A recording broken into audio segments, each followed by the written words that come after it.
بسم اللہ الرحمن الرحیم۔ ایم اے اسلامیات علوم اسلامیہ کے کسی بھی یونیورسٹی سے آپ پیپر دے رہے ہیں تو یہ لیکچر آپ کے لیے انتہائی مفید ہے۔ تو آج کے اس لیکچر میں الفوز الکبیر کا خلاصہ آپ کے سامنے رکھیں گے، اور انشاءاللہ بہت جلد ایک اور لیکچر کے ساتھ جو بھی علوم قرآن کے حوالے سے ہوگا آپ کے سامنے وہ بھی رکھیں گے۔ اور اگر آپ نے یہ 1 سے 2 لیکچر تیار کر لیے تو آپ کا انشاءاللہ پرچہ اول اللہ کے حکم سے مکمل ہوگا۔ چنانچہ چلتے ہیں بغیر تاخیر کے۔ الفوز الکبیر کے کل 5 ابواب ہیں۔ ابواب کا تعارف یہ آپ کے سامنے ہے، امید ہے آپ کو نظر بھی آ رہا ہوگا۔ باب اول علوم خمسہ کے بیان میں ہے۔ باب دوم نظم قرآن یعنی الفاظ قرآن کے مطالب میں سمجھنے میں دشواری کے اسباب اور ان کی وضاحت کے بیان میں ہے۔ باب سوم جو ہے قرآن مجید کا دلکش اسلوب بیان اور اعجاز قرآن کے متعلق ہے۔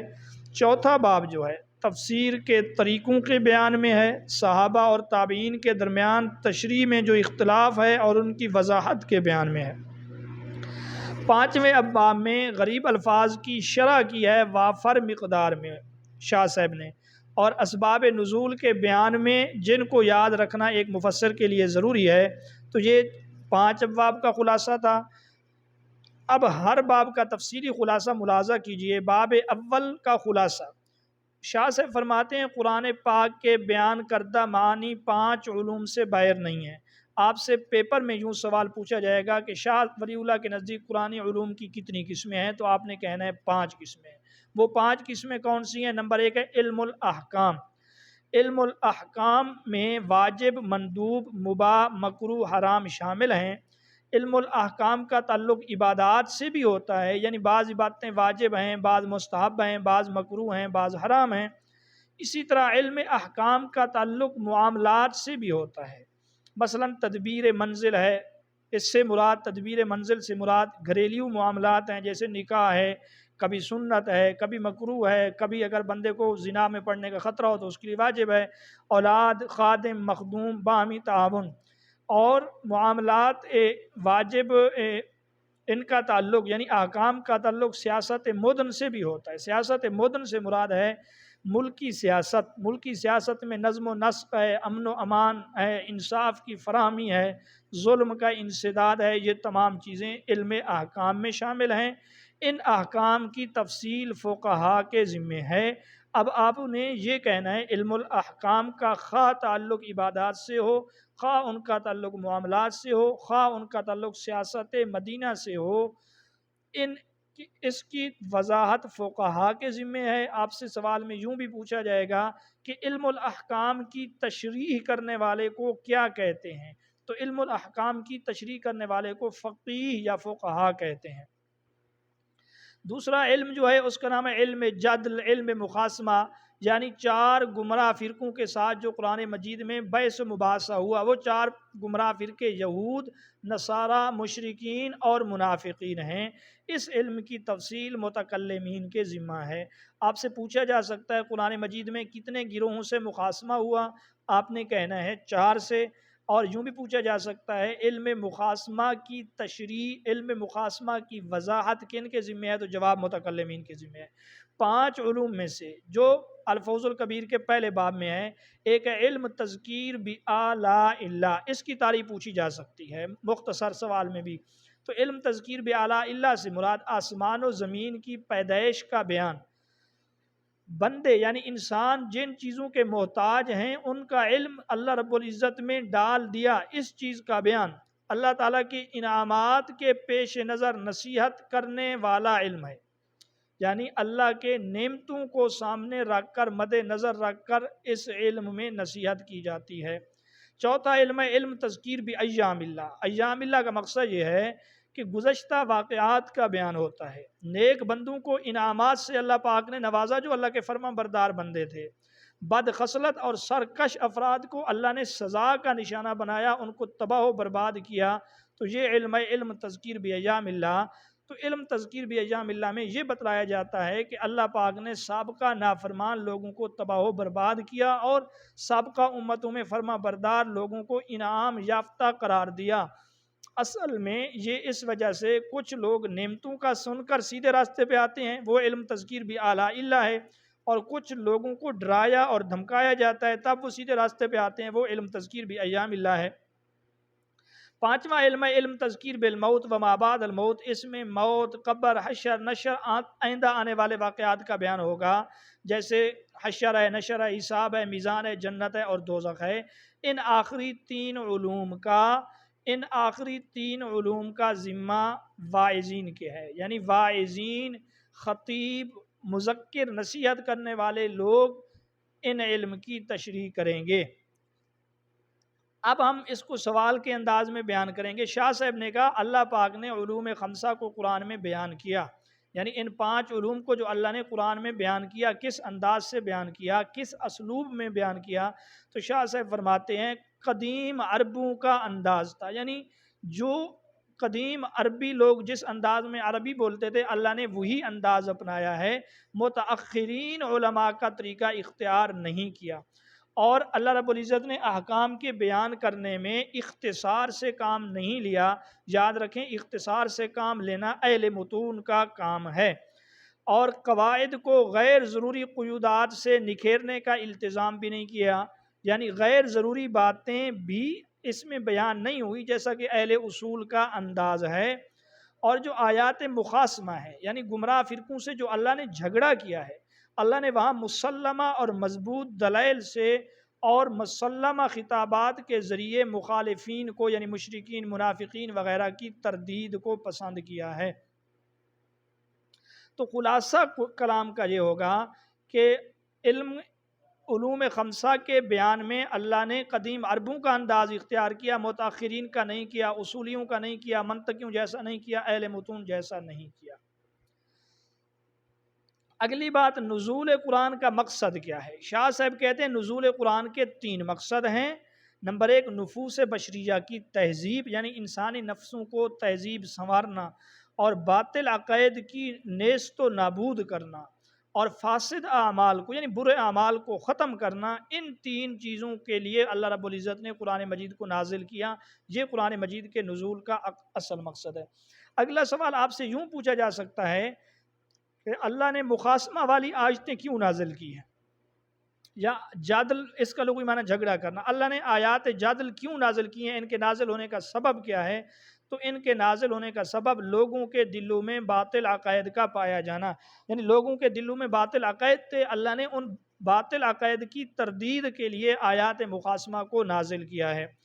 آپ سے ایک سوال یوں بھی پوچھا جا سکتا ہے، یہ الفوظ الکبیر کے اندر شامل ہیں کہ اللہ نے احکامات والی آیتیں کیوں نازل کی ہیں، اللہ نے احکامات والی آیتیں کیوں نازل کی ہیں؟ تو اس کا جواب یہ ہوگا کہ لوگوں میں فاسد اعمال کا پایا جانا، لوگوں میں فاسد اور برے برے قسم کے اعمال پائے جاتے تھے، لوگ آپس میں ایک دوسرے پر ظلم و زیادتی کیا کرتے تھے، اس لیے اللہ نے احکامات والی آیتیں نازل کی کہ یہ کام کرو، یہ کام نہ کرو، یہ جائز ہے، یہ حرام ہے۔ اگلا سوال وہ یہ کہ اللہ رب العزت نے یہ تذکیر والی آیتیں کیوں نازل کی، یعنی کبھی نعمتوں کے ذریعے نصیحت کرنا، کبھی موت کے ذریعے نصیحت کرنا، کبھی سابقہ واقعات کے ذریعے نصیحت کرنا، یہ نعمتوں والی آیتیں اللہ نے کیوں نازل کی ہیں؟ تو اس کا جواب میں نے یہ لکھا ہوا ہے، اللہ کی نعمتوں اور آفات، انعامات اور ما بعد الموت کے حالات کے بیان کیے بغیر، یعنی ان حالات کو اگر بیان نہ کرتے تو لوگ ہوشیار ہی نہ ہوتے، لوگ بات ہی نہ سنتے، اس وجہ سے یہ آیتیں نازل ہوئیں۔ اگلا سوال یہ ہے کہ آپ سے یہ اہم سوال ہے قرآن مجید میں مخاصمہ کن سے ہوا؟ آپ سے یوں بھی پوچھا جا سکتا ہے اور یوں بھی پوچھا جا سکتا ہے، ان میں سے کسی ایک کی وضاحت کریں۔ تو قرآن مجید میں مخاصمہ ہوا ہے جناب یہود سے، نصارہ سے، مشرکین سے، منافقین سے، ان سب سے۔ قرآن مجید میں مخاصمہ ان سے کتنے طریقوں سے ہوا؟ یہ بڑا اہم سوال ہے۔ اللہ رب العزت نے مخاصمہ 4 گروہوں سے کیا، 2 طریقوں پر کیا۔ کون سے 2 طریقے ہیں؟ یوں بھی آپ سے پوچھا جا سکتا ہے کہ مخاصمہ کس طریقے پر ہوا؟ تو ایک تو مخاصمہ ان سے جھگڑا، ان سے بحث مباحثہ اس طریقے پہ ہوا، ان کے دلائل کو اللہ نے رد کیا ہے، انہوں نے جو اپنے غلط عقائد پر غلط دلائل دیے اللہ نے ان کا رد کیا ہے۔ اور دوسرے نمبر پہ انسان جب غلط ہوتا ہے تو اس کے دل میں وسوسہ ہوتا ہے، کوئی شبہ ہوتا ہے، تو اللہ نے ان شبہات کا بھی رد کیا کہ دیکھو تمہارے دلائل بھی باطل، تمہارے شبہات کا جواب بھی مل گیا، تو مقاسمہ دو طریقوں سے ہوا۔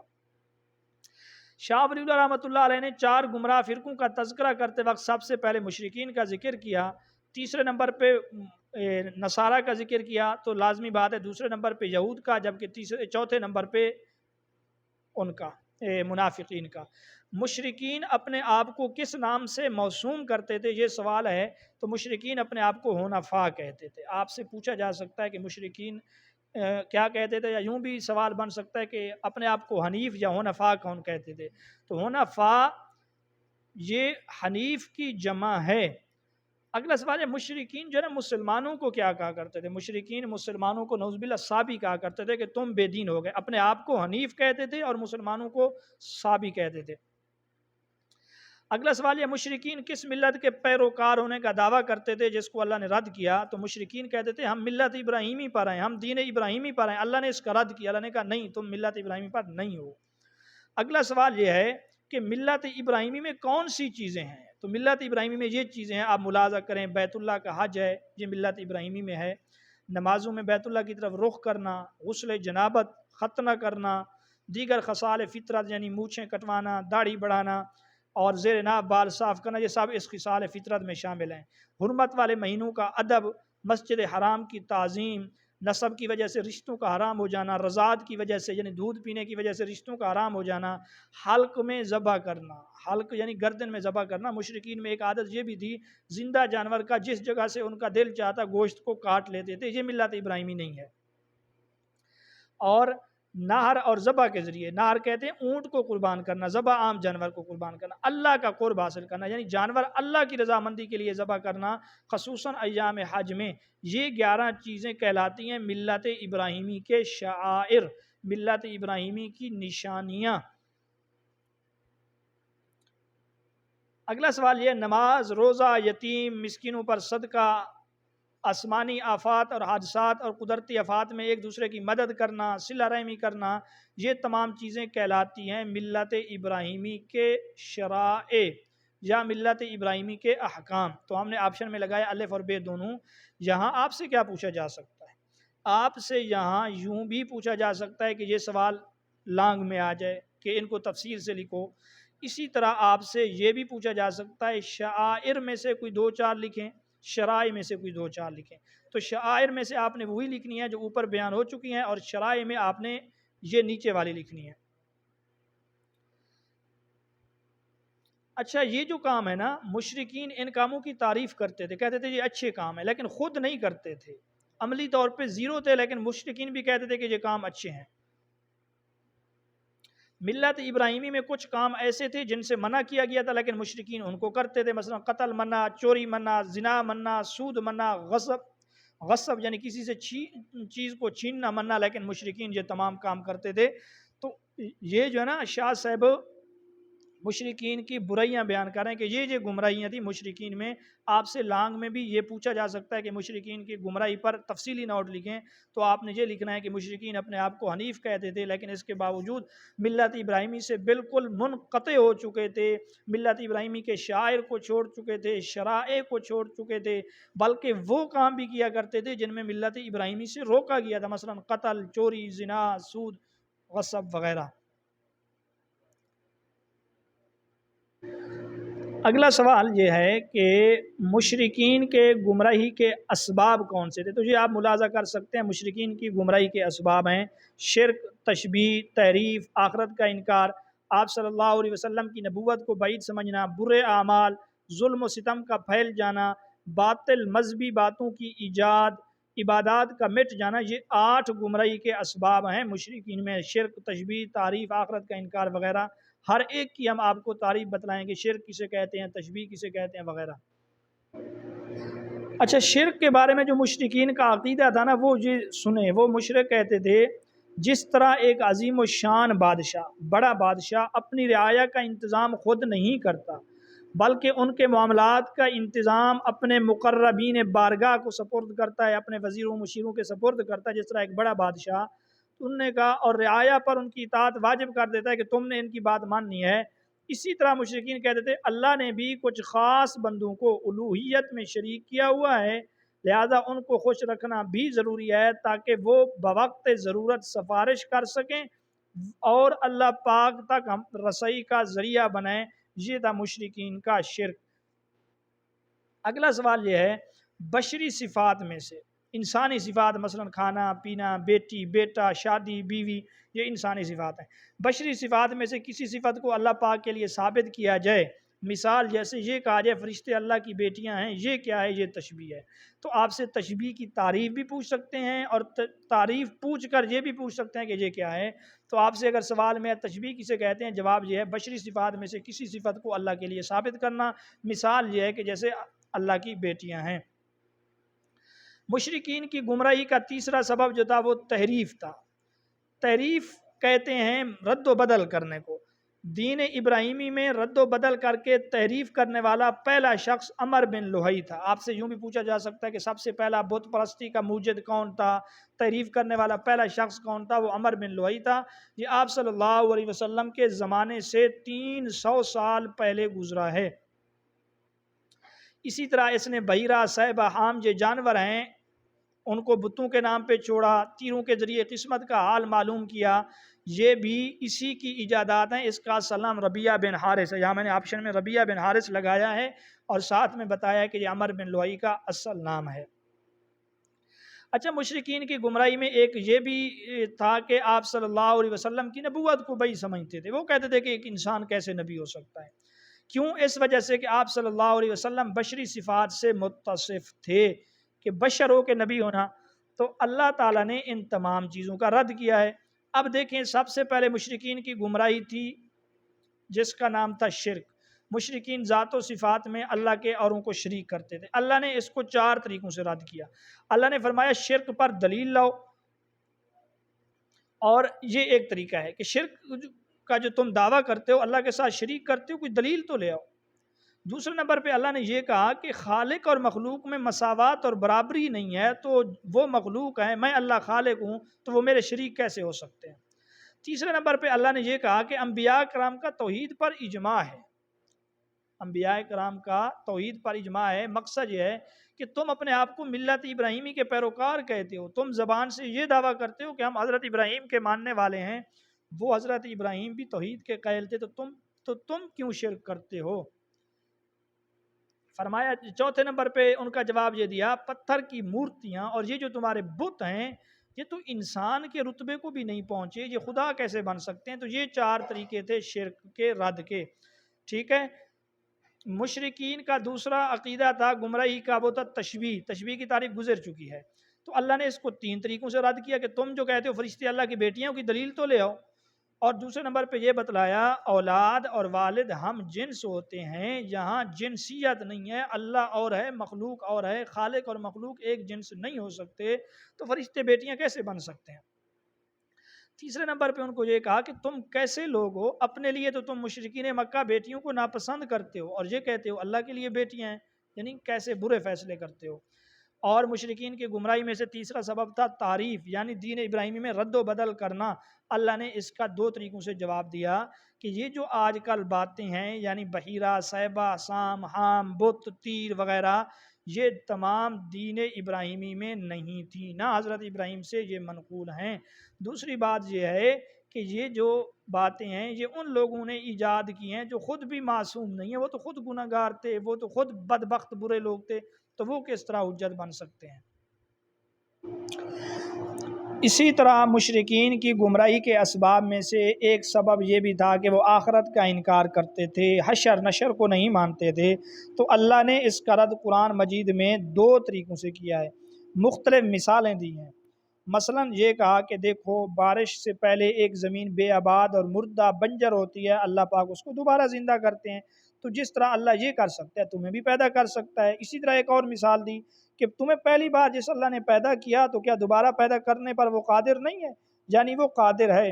اور دوسرا یہ ہے کہ دوسرا طریقہ، یہ تمام آسمانی کتابوں میں آخرت کا تذکرہ موجود ہے اور یہ تمام آسمانی کتابوں کا اتفاقی مسئلہ ہے، اور تم بھی حضرت ابراہیم کو مانتے ہو، وہ بھی آخرت کے قائل تھے۔ مشرکین کی گمراہی کے اسباب میں سے پانچویں گمراہی یہ تھی کہ وہ آپ صلی اللہ علیہ وسلم کی رسالت کو بعید سمجھتے تھے کہ یہ رسول کیسے ہو سکتا ہے۔ تو اللہ نے اس کا جواب یہ دیا کہ سابقہ جتنے بھی انبیاء گزرے وہ انسان تھے، بشر تھے، حتیٰ کہ حضرت ابراہیم بھی جن کے نام پہ تم خود کو حنفاء کہتے ہو وہ بھی انسان اور بشر تھے، لہٰذا اگر وہ بشر نبی بن سکتے ہیں تو محمد الرسول اللہ نبی کیوں نہیں بن سکتا۔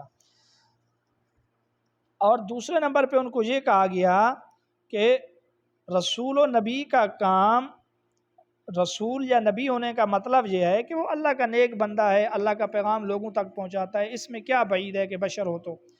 تیسرے نمبر پہ یہ بتلایا گیا کہ مشرکین کے شبہات ہیں، مثلا کہ اگر آپ نبی ہیں تو یہ معجزہ کیوں نہیں دکھاتے، یہ معجزہ کیوں نہیں دکھاتے، تو فرمایا کہ ان میں ایک حکمت ہے، معجزہ نہ ملنے میں ایک حکمت ہے۔ اگر تم منہ مانگا معجزہ مانگ لو، پھر وہ تمہیں مل بھی جائے، اگر نہیں مانو گے تو تباہ و برباد کر دیے جاؤ گے۔ تو اللہ نے اگر تمہارے فرمائش کے مطابق معجزے نہیں دیے تو اس میں بھی حکمت ہے۔ اگلا سوال یہ، شاہ صاحب کے نزدیک آج کے دور میں مشرکین کا نمونہ کون ہے؟ تو شاہ صاحب نے فرمایا آج کے دور میں مشرکین کا نمونہ وہ لوگ ہیں جو قبروں پہ جاتے ہیں، سجدے کرتے ہیں، منتیں مانگتے ہیں، یہ شاہ ولی اللہ رحمۃ اللہ علیہ کا کام۔ دوسرے نمبر پہ گمراہ فرقوں میں جن سے مخاصمہ ہوا ہے وہ ہے یہود۔ شاہ صاحب نے کہا یہود تورات پر یقین رکھتے ہیں، تو تورات کی ان کی کتاب ہے، پوچھا جا سکتا ہے یہود کی گمراہیوں میں سے ایک گمراہی یہ تھی کہ وہ تورات میں تحریف کرتے تھے۔ ٹھیک ہے، تعریف کرنے کا مطلب یہ ہے کہ تورات کے اندر رد و بدل کیا کرتے تھے۔ آگے ہم اس کی مزید وضاحت پڑھیں گے۔ اور اسی طرح یہود کی گمراہیوں میں سے ایک گمراہی یہ ہے کہ وہ کتمان کیا کرتے تھے۔ کتمان کا لفظی معنی ہے چھپانا، کتمان کا لفظی معنی ہے چھپانا۔ اب تعریف کی کتنی قسمیں ہیں؟ تعریف کی دو قسمیں ہیں، لفظی معنوی۔ لفظی تعریف کا مطلب یہ آسمان سے کتاب میں اللہ نے جو الفاظ نازل کیے ہیں ان الفاظ میں رد و بدل کر دینا، اور معنوی کا مطلب یہ ان الفاظ کو باقی رکھتے ہوئے ان کے معنی میں رد و بدل کر دینا۔ شاہ صاحب رحمۃ اللہ علیہ کے بقول یہودی تورات میں تعریف معنوی کیا کرتے تھے، یعنی الفاظ تو وہی تورات والے ہوتے تھے لیکن ان کا معنی بدل دیا کرتے تھے۔ اور شاہ صاحب کا یہ بھی دعویٰ ہے کہ حضرت عبداللہ بن عباس رضی اللہ تعالیٰ عنہ کے بقول بھی یہود تورات میں تعریف معنوی کیا کرتے تھے، جبکہ دیگر تمام علماء کہتے ہیں کہ یہود تورات کے لفظوں کو بھی تبدیل کرتے تھے، لفظوں کے معنی کو بھی تبدیل کرتے تھے۔ اب تعریف لفظی کی مثال سنیے، یا تعریف لفظی کی تعریف شاہ صاحب کہتے ہیں لفظ کا غلط مطلب بیان کرنا، آیت کا جو معنی ہے اس کے علاوہ کوئی دوسرا معنی مراد لینا، یہ تعریف معنوی ہے، یہ تعریف معنوی کی تعریف ہے۔ کتمان کا معنی یہ تھا کہ یہود اپنے مرتبے کو بلند اور برقرار رکھنے کے لیے، عوام کی رد عمل سے بچنے کے لیے تورات کی آیات میں کتمان کرتے تھے، یعنی آیتوں کو چھپا لیتے تھے، آیتوں کا معنی اور حکم کو لوگوں کو نہیں بتاتے تھے۔ مثلا تورات میں حکم تھا کہ زانی مرد کو سنسار کیا جائے، زانی مرد ہو یا عورت، لیکن یہود کے کسی بڑے سے یہ کام ہو گیا تو انہوں نے اس حکم کو چھپا دیا اور یہ کہا کہ منہ کالا کر کے گدھے پہ بٹھا کے ان کو شہر کا چکر لگایا جائے۔ پھر جب عوام کا رد عمل آیا کہ غریب سے یہ ہوتا ہے تو تم ان کو سنسار کرتے ہو، اگر امیر سے یہ کام ہو گیا تو تم نے گدھے پر بٹھایا اس کو، تو یہودیوں نے عوامی رد عمل سے بچنے کے لیے بس یہ کہہ دیا کہ کوئی سنسار وغیرہ نہیں ہے، جو بھی یہ کام کرے گدھے پر اس کو بٹھا کے شہر کا چکر لگایا جائے۔ تو یہ جو ہے کتمان ہے۔ آگے ایک لفظ ہے افتراء۔ افتراء کسے کہتے ہیں؟ تو من گھڑت باتوں کو، بدعات و خرافات کو دین میں داخل کرنا، یہ افتراء ہے۔ افتراء کا لغوی معنی گھڑنا، اور اصطلاحی معنی من گھڑت بے بنیاد باتوں کو دین کا حصہ کر دینا، وہ افتراء کہلاتا ہے۔ اور یہود اس افتراء کی بیماری میں بھی مبتلا تھے۔ جی اگلا ہمارا سوال یہ ہے کہ جی عقیدہ کن کا ہے؟ اللہ کے 3 جز ہیں، تو یہ عقیدہ نصارہ کا ہے، نصارہ کہتے تھے اللہ کے 3 جز ہیں۔ اگلا سوال یہ، عیسائیوں کے نزدیک فرقلیت سے کون مراد ہے؟ تو عیسائی کہتے تھے فرقلیت سے مراد حضرت عیسیٰ علیہ السلام ہے، حالانکہ فرقلیت جس کا لفظی معنی خوشخبری دینے والا ہے، تو فرقلیت سے مراد حضرت محمد صلی اللہ علیہ وسلم ہے۔ آگے چلتے ہوئے گمراہ فرقوں میں سے گمراہ فرقہ ہے منافقین۔ شاہ صاحب کہتے ہیں منافقین کی 2 قسمیں تھیں۔ پوچھا جا سکتا ہے آپ سے منافقین کی کتنی قسمیں تھیں؟ تو آپ کہیں گے 2 قسمیں تھیں، منافقین اعتقادی اور منافقین عملی۔ الفوز الکبیر کے دوسرے باب کا خلاصہ، پہلے باب کا خلاصہ مختصر طور پہ آپ کو بتا دیا ہے، انشاءاللہ اس کے بعد حل شدہ پیپر بھی آپ کے سامنے رکھیں گے، پیپر بھی حل کروائیں گے تو مزید آپ کو چیزیں سمجھ آ جائیں گی۔ تو دوسرے باب کا خلاصہ یہ ہے، اور دوسرے باب کا عنوان یہ ہے، تفسیر میں پیش آنے والی دشواریاں ان کا حل، فہم تفسیر کے سمجھ میں آنے والی دشواریاں اور ان کا حل۔ اور اس کا عنوان یوں بھی بن سکتا ہے، وجوہ خفا نظم قرآن کے بیان میں۔ اگلا سوال یہ ہے کہ قرآن مجید میں معنی معلوم نہ ہونے کے کتنے اسباب اور کون سے اسباب شاہ ولی اللہ نے ذکر کیے ہیں کہ قرآن مجید کا معنی کیوں نہیں سمجھ آتا؟ تو ایک ہے غریب الفاظ کے استعمال کی وجہ سے۔ غریب الفاظ کیا ہے آپ کو بتائیں گے۔ یہ سوال آپ کے لانگ اس میں بھی بن سکتا ہے، یہ سوال شارٹ میں بھی بن سکتا ہے کہ فہم قرآن میں پیش آنے والی دشواریوں پر تفصیل سے لکھیں یا مختصر طور پہ لکھیں۔ غریب الفاظ کے استعمال کی وجہ سے شاہ صاحب کہتے ہیں اس کا حل یہ ہے کہ اس لفظ کا معنی صحابہ، تابعین یا باقی واقف کاران سے نقل کیے جائیں۔ دوسری وجہ یہ ہے کہ ناسخ منسوخ کی معرفت نہ ہونے کی وجہ سے فہم میں دشواری آتی ہے۔ تیسری وجہ یہ ہے شان نزول سے غافل ہونے کی وجہ سے۔ چوتھی وجہ یہ ہے کہ حذف ہوتا ہے، یعنی کلام میں کچھ چیزیں حذف ہوتی ہیں، مضاف یا موصوف معذوف ہوتا ہے۔ اسی طرح ابدال ہوتا ہے۔ ابدال کسے کہتے ہیں یہ بھی آپ سے سوال پوچھا جا سکتا ہے۔ ابدال ایک کثیر النوع تصرف ہے، یعنی ایک چیز کو دوسری چیز سے بدل دینا، ایک حرف کو دوسرے حرف سے بدل دینا، یہ ابدال کہلاتا ہے۔ شاہ صاحب نے کہا کہ بعض اوقات فہم قرآن میں دشواری پیش آتی ہے مؤخر کو مقدم یا مقدم کو مؤخر کرنے کی وجہ سے۔ اسی طرح فرمایا ایک وجہ یہ بھی ہے ضمیروں کے انتشار کی وجہ سے، یعنی ضمیریں، ایک ضمیر کسی کی طرف راجع ہے، ایک ضمیر کسی کی طرف راجع ہے، آگے انشاءاللہ ہم مثال بتائیں گے، آپ کو بات سمجھ آ جائے گی۔ اسی طرح بعض اوقات تکرار ہوتا ہے، اس وجہ سے بعض اوقات اطناب ہوتا ہے، اطناب کا معنی اختصار ہوتا ہے، ایجاز وغیرہ، اسی طرح کنایہ، تعریض، متشابہ، مجاز عقلی، یہ وہ تمام اسباب ہیں جن کی وجہ سے فہم قرآن میں دشواری پیش آتی ہے۔ اب اگلا سوال ہمارا سن لیں، ابدال کی کتنی صورتیں شاہ صاحب نے بیان کی؟ شاہ صاحب کہتے ہیں کہ ایک شے کو دوسری شے سے بدلنا یہ بھی ابدال ہے، ایک حرف کو دوسرے حرف سے بدلنا یہ بھی ابدال ہے، ایک اسم کو دوسرے اسم سے، ایک فعل کو دوسرے فعل سے، مفرد کو جمع سے، جمع کو مفرد سے، مخاطب کو غیب سے، غیب کو مخاطب سے، یہ تمام ابدال کی صورتیں ہیں۔ ہم پہنچ چکے ہیں الفوز الکبیر کے باب دوم کے فصل اول تک۔ تو فصل اول ہے غریب قرآن کی شرح کے متعلق۔ جیسا میں نے کہا تھا کہ غریب قرآن کی تعریف، تو آپ سے یہ سوال بھی پوچھا جا سکتا ہے غریب القرآن کسے کہتے ہیں؟ تو غریب القرآن کہتے ہیں قلت استعمال کی وجہ سے، یعنی کم استعمال ہونے کی وجہ سے جس لفظ کے معنی مخفی اور پوشیدہ ہوں اس کو غریب کہتے ہیں۔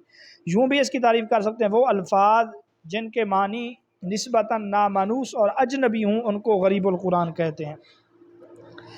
اب غریب القرآن کی شرح کیسے کریں گے؟ شاہ صاحب نے کہا غریب القرآن کی شرح کے طریقوں میں سے ایک طریقہ وہ ہے کہ یہ دیکھیں حضرت عبداللہ بن عباس رضی اللہ تعالیٰ عنہ سے، یہ پہلا طریقہ ہے، ان کے شاگرد طلحہ بن ابی طلحہ نے جو نقل کیا وہی شرح ہے، ایک طریقہ یہ ہے۔ دوسرا طریقہ یہ ہے کہ عبداللہ بن عباس رضی اللہ تعالیٰ عنہ سے ان کے دوسرے شاگرد ضحاک بن مزاحم کے واسطے سے جو منقول ہے، یہ دوسرا طریقہ ہے۔ تیسرا طریقہ یہ ہے کہ حضرت عبداللہ بن عباس نے مشکل اور غریب الفاظ کے جو جواب نافع بن ازرق کو دیے، یہ غریب القرآن کی شرح ہے شاہ ولی اللہ رحمۃ اللہ علیہ کے نزدیک۔ اسی طرح فرماتے ہیں کہ غریب قرآن کا چوتھا طریقہ یہ ہے کہ الفاظ کے معنی دیکھیں جو امام بخاری اور دیگر ائمہ مثلا امام حسن بصری وغیرہ سے منقول ہیں، تو وہ بھی غریب قرآن کی شرح ہے۔